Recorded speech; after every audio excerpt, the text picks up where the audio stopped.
വിവാഹമോചനത്തിന് തയ്യാറെടുക്കുന്നവർ അറിഞ്ഞിരിക്കേണ്ട പ്രധാന വിഷയങ്ങൾ എന്തെല്ലാമാണെന്ന് നോക്കാം. പങ്കാളിയെ പൂർണ്ണമായി ഒഴിവാക്കലാണോ അതോ താൽക്കാലികമായി മാറ്റിനിർത്തി പിന്നീട് തീരുമാനമെടുക്കലാണോ എന്ന് വ്യക്തത വരുത്തേണ്ടതുണ്ട്. ഭാര്യാഭർതൃ ബന്ധം നിലനിർത്തിക്കൊണ്ട് നിയമപരമായി വേർപിരിഞ്ഞ് താമസിക്കുന്നതിനുള്ള ജുഡീഷ്യൽ സെപ്പറേഷൻ കോടതി മുഖേന നേടിയെടുക്കാവുന്നതാണ്. പുതിയൊരധ്യായത്തിലേക്ക് ഏവർക്കും സ്വാഗതം. ചാനൽ സബ്സ്ക്രൈബ് ചെയ്യാനും ഉപകാരപ്രദമെങ്കിൽ ഷെയർ ചെയ്യാനും മറക്കരുത്. നിയമപരമായി വിവാഹിതരായിരിക്കുകയും എന്നാൽ വൈവാഹിക ജീവിതത്തിലെ ഉത്തരവാദിത്തങ്ങളിൽ നിന്നും കടമകളിൽ നിന്നും ഒരു നിശ്ചിത കാലയളവിലേക്ക് സസ്പെൻഡ് ചെയ്യുകയും ചെയ്യുന്നതാണ് ജുഡീഷ്യൽ സെപ്പറേഷൻ. വിവാഹബന്ധം പൂർണ്ണമായും വേർപിരിയുന്നതിന് പകരം താൽക്കാലികമായി മരവിപ്പിക്കുകയാണ് ചെയ്യുന്നത്. ഇരു കക്ഷികളും വ്യക്തമായും സ്വതന്ത്രമായും ആലോചിച്ച് വിവാഹബന്ധം തുടർന്ന് പോകണമോ പിരിയണമോ എന്ന് തീരുമാനിക്കുന്നു. എന്നാൽ ഈ കാലഘട്ടത്തിൽ മറ്റൊരു വിവാഹബന്ധത്തിൽ ഏർപ്പെടാൻ കഴിയുന്നതല്ല. പങ്കാളിയുമായി ഇനി മുന്നോട്ടു പോകാൻ കഴിയില്ല എന്ന ഉറച്ച തീരുമാനമാണെങ്കിൽ വിവാഹം റദ്ദ് ചെയ്യാൻ കഴിയുമോ എന്ന് പരിശോധിക്കാവുന്നതാണ്. റദ്ദ് ചെയ്താൽ അഥവാ അസാധുവാക്കിയാൽ നടന്ന വിവാഹം വിവാഹമായി പരിഗണിക്കുന്നതല്ല. വിവാഹം റദ്ദ് ചെയ്യുക എന്നത് വിവാഹമോചനമല്ല, നടന്ന വിവാഹത്തെ അസാധുവാക്കലാണ്. വിവാഹം റദ്ദ് ചെയ്തതിന് ശേഷം നിങ്ങൾ രണ്ടാമതൊരു വിവാഹം കഴിച്ചാൽ അത് പുനർവിവാഹമോ രണ്ടാം വിവാഹമോ ആയിട്ടല്ല പരിഗണിക്കുന്നത്. നിയമപരമായി അതാണ് ആദ്യത്തെ വിവാഹം. റദ്ദ് ചെയ്യാനുള്ള ഗ്രൗണ്ട് ഇല്ലെങ്കിൽ ഡിവോഴ്സാണ് പിന്നീടുള്ള ഓപ്ഷൻ. ഡിവോഴ്സ് രണ്ട് രീതിയിൽ നടത്താവുന്നതാണ്, മ്യൂച്വലായും കണ്ടസ്റ്റഡായും. മ്യൂച്വൽ ഡിവോഴ്സിന് തയ്യാറാണോ എന്ന് നിങ്ങൾക്ക് നേരിട്ടും വക്കീൽ മുഖാന്തരവും എതിർകക്ഷിയോട് ചോദിക്കാവുന്നതാണ്.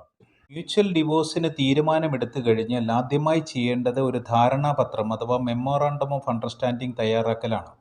എന്തെല്ലാം ധാരണകളിലാണ് ഒത്തുതീർപ്പുകളിലാണ് ഇരു കക്ഷികളും എത്തിച്ചേർന്നിട്ടുള്ളത് എന്ന് വ്യക്തമായി അതിൽ രേഖപ്പെടുത്തുക. കുട്ടികളുടെ കസ്റ്റഡി ആർക്കാണ്, മെയിൻ്റനൻസ് നൽകുന്നുണ്ടോ, വിവാഹ സമയത്ത് ലഭിച്ച സ്വത്തുക്കളും സ്വർണവും എങ്ങനെയാണ് സെറ്റിൽ ചെയ്യുന്നത്, രണ്ടുപേരും ചേർന്ന് മേടിച്ചിട്ടുള്ള സ്വത്തുക്കൾ എങ്ങനെയാണ് കൈകാര്യം ചെയ്യുന്നത് തുടങ്ങിയ വിഷയങ്ങളെല്ലാം വ്യക്തമായി രേഖപ്പെടുത്തിയിരിക്കണം. വിവാഹമോചനത്തിന് ശേഷം ഇരു കക്ഷികളും തമ്മിൽ യാതൊരു വിഷയത്തിലും തർക്കങ്ങൾ ഉണ്ടായിരിക്കുന്നതല്ല എന്ന തരത്തിൽ വേണം മെമ്മോറാണ്ടം ഓഫ് അണ്ടർസ്റ്റാൻഡിംഗ് തയ്യാറാക്കേണ്ടത്. തുടർന്ന് ഇരു കക്ഷികളും ചേർന്ന് മ്യൂച്വൽ പെറ്റീഷൻ ഫയൽ ചെയ്യുന്നു. മ്യൂച്വൽ ഡിവോഴ്സിൽ 6 മാസം മുതൽ 18 മാസം വരെയുള്ള കാലയളവിൽ കേസ് തീർപ്പാക്കാവുന്നതാണ്. എന്നാൽ കണ്ടസ്റ്റിംഗ് ഡിവോഴ്സ് വർഷങ്ങൾ നീണ്ടു നിൽക്കുന്നതും സാമ്പത്തിക ചിലവ് കൂടുതലുള്ളതുമാണ്. അഗ്രീവ്ഡ് പാർട്ടി അപ്പീൽ പോയാൽ വീണ്ടും വർഷങ്ങൾ നീണ്ടു നിൽക്കും. പരസ്പരം യോജിച്ചു പോകാൻ കഴിയില്ല എന്ന് പൂർണ്ണമായും മനസ്സിലായാൽ മ്യൂച്വൽ ഡിവോഴ്സ് തന്നെയാണ് നല്ലത്.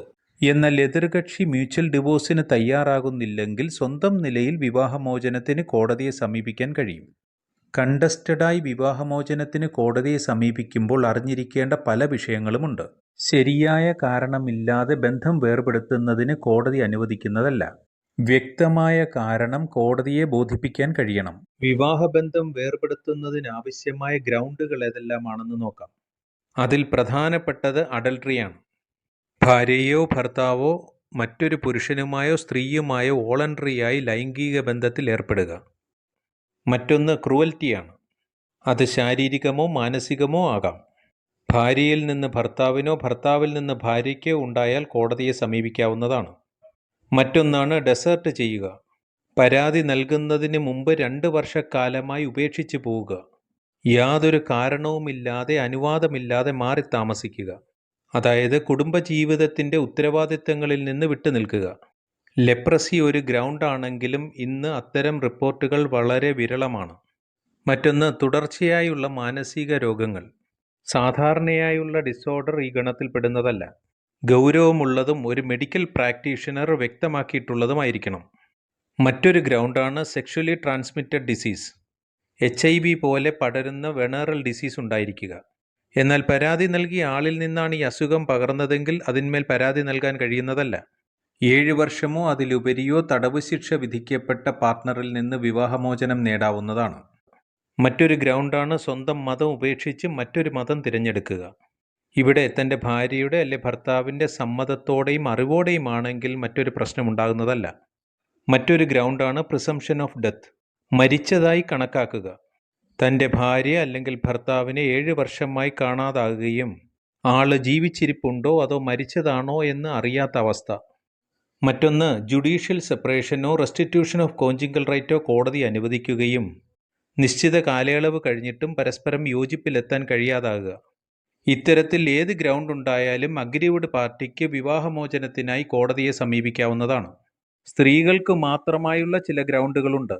ഭർത്താവിനെ റേപ്പിന്റെ പേരിൽ, പ്രകൃതി വിരുദ്ധ ലൈംഗികതയുടെ പേരിൽ, മൃഗങ്ങളുമായുള്ള ലൈംഗികതയുടെ പേരിൽ കോടതി കുറ്റക്കാരനായി കാണുകയും ശിക്ഷ വിധിക്കുകയും ചെയ്തിട്ടുണ്ടെങ്കിൽ നിങ്ങൾ കോടതിയെ ധരിപ്പിക്കാൻ ഉദ്ദേശിക്കുന്ന കാരണങ്ങൾക്ക് തെളിവും ഹാജരാക്കേണ്ടതുണ്ട്. മറ്റൊരു പ്രധാനപ്പെട്ട വിഷയം, വിവാഹമോചനത്തിന് തയ്യാറെടുക്കുമ്പോൾ നിങ്ങൾ ഏത് കോടതിയിലാണ് പെറ്റീഷൻ ഫയൽ ചെയ്യേണ്ടത് എന്ന ധാരണയുണ്ടായിരിക്കണം. ശരിയായ കോടതിയിൽ തന്നെ പെറ്റീഷൻ ഫയൽ ചെയ്യേണ്ടതാണ്. അവസാനമായി ഇരുവരും ഏത് കുടുംബ കോടതിയുടെ ജൂറിസ്ഡിക്ഷനിലാണോ താമസിച്ചിരുന്നത് ആ കോടതിയിലാണ് ഫയൽ ചെയ്യേണ്ടത്. അതല്ലെങ്കിൽ ഏത് കോടതിയുടെ ജൂറിസ്ഡിക്ഷനിലാണ് വിവാഹം നടന്നത് ആ കോടതിയിലും ഫയൽ ചെയ്യാവുന്നതാണ്. അതുമല്ലെങ്കിൽ ഭാര്യ എവിടെയാണോ താമസിക്കുന്നത് ആ സ്ഥലത്തെ കുടുംബ കോടതിയിൽ ഫയൽ ചെയ്യാവുന്നതാണ്. വളരെ പ്രധാനപ്പെട്ട മറ്റൊരു വിഷയം, ശ്രദ്ധാപൂർവമായിരിക്കണം അഭിഭാഷകനെ തിരഞ്ഞെടുക്കേണ്ടത്. ഫാമിലി കേസുകൾ കൈകാര്യം ചെയ്യുന്ന പരിചയസമ്പന്നനായ, നിങ്ങൾക്ക് വിശ്വസിക്കാമെന്നുറപ്പുള്ള ഒരു വക്കീലിൻ്റെ സഹായം തേടുകയാണ് ആദ്യമായി വേണ്ടത്. നിങ്ങൾ തിരഞ്ഞെടുത്ത വക്കീലുമായി ചേർന്ന് സ്ട്രാറ്റജി തയ്യാറാക്കുക. തുടർന്ന് ഡ്രാഫ്റ്റ് ചെയ്ത് ആവശ്യമായ രേഖകൾ സഹിതം കോടതിയിൽ സബ്മിറ്റ് ചെയ്യുക. ഒരു പക്ഷേ എതിർകക്ഷി ഹാജരാകാതെ എസ് പാർട്ടി അയക്കാം. എതിർകക്ഷി ഹാജരായാൽ കൗൺസിലിങ്ങും തുടർന്ന് ആവശ്യമെങ്കിൽ മീഡിയേഷനും ഉണ്ടായിരിക്കുന്നതാണ്. കൗൺസിലിങ്ങിലോ മീഡിയേഷനിലോ മാറ്റർ സെറ്റിലായാൽ ഒരു മ്യൂച്വൽ പെറ്റീഷനിലൂടെ ബന്ധം വേർപെടുത്താൻ കഴിയുന്നതാണ്. എന്നാൽ എതിർകക്ഷി ബന്ധം വേർപെടുത്തുന്നതിനെ എതിർത്താൽ കോടതി മറ്റ് നടപടികളിലേക്ക് കടക്കും. എതിർകക്ഷി നാർസിസ്റ്റോ അത്തരത്തിലുള്ള വൈകല്യങ്ങളോ ഉള്ള ആളാണെങ്കിൽ നിങ്ങളുടെ ഭാഗം കൺവിൻസ് ചെയ്യുന്നതിന് വളരെ പ്രയാസകരമായിരിക്കും.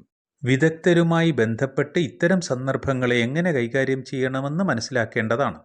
എല്ലാം വക്കീല് നോക്കിക്കോളും എന്ന് ആശ്വസിക്കാതെ കേസിൻ്റെ ഓരോ പോസ്റ്റിങ്ങിലും എന്താണ് കോടതിയിൽ നടക്കുന്നതെന്ന് വ്യക്തമായി അറിഞ്ഞിരിക്കണം. കണ്ടസ്റ്റഡായ കേസാണെങ്കിൽ സ്വർണം തിരികെ കിട്ടുന്നതിന്, മെയിൻ്റനൻസിന്, കുട്ടികളുടെ കസ്റ്റഡിക്ക് തുടങ്ങിയ പല കേസുകൾ ഉണ്ടാകാം. ഓരോ കേസിനെ സംബന്ധിച്ചും വ്യക്തമായ ധാരണ ഉണ്ടാകണം. കോടതി നടപടികൾക്ക് ശേഷം വിധി പ്രസ്താവിക്കുന്നു. വിധിയിൽ നിങ്ങൾക്ക് തൃപ്തിയില്ലെങ്കിൽ നിശ്ചിത സമയപരിധിക്കകം മേൽക്കോടതിയെ സമീപിക്കാവുന്നതാണ്. മുസ്ലിം മത വിഭാഗത്തിൽപ്പെട്ടവർക്ക് കോടതിയുടെ ഇടപെടലില്ലാതെയും വിവാഹമോചനം നേടാവുന്നതാണ്. ഇരു കക്ഷികളും ചേർന്ന് നടത്തുന്നതാണ് മുബാറത്ത്. പുരുഷൻ സ്വന്തം നിലയിൽ ബന്ധം വേർപെടുത്തുന്നത് തലാഖും, സ്ത്രീ സ്വന്തം നിലയിൽ നടത്തുന്നത് ഖുൽ അല്ലെങ്കിൽ ഖുലായും. അതിനുശേഷം കോടതിയിൽ ഡിക്ലറേഷൻ ഫയൽ ചെയ്യാവുന്നതാണ്. ഇത്തരം വിഷയങ്ങളുമായി ബന്ധപ്പെട്ട വീഡിയോസ് മുമ്പ് പോസ്റ്റ് ചെയ്തിട്ടുണ്ട്, അവ കൂടി കാണുക. നിയമപരമായി ഇത്തരം വിഷയങ്ങൾ അറിയുന്നതിന് ചാനലിലെ മറ്റ് വീഡിയോകൾ കാണുക. മറ്റൊരധ്യായവുമായി വീണ്ടും കാണാം. Thanks for watching.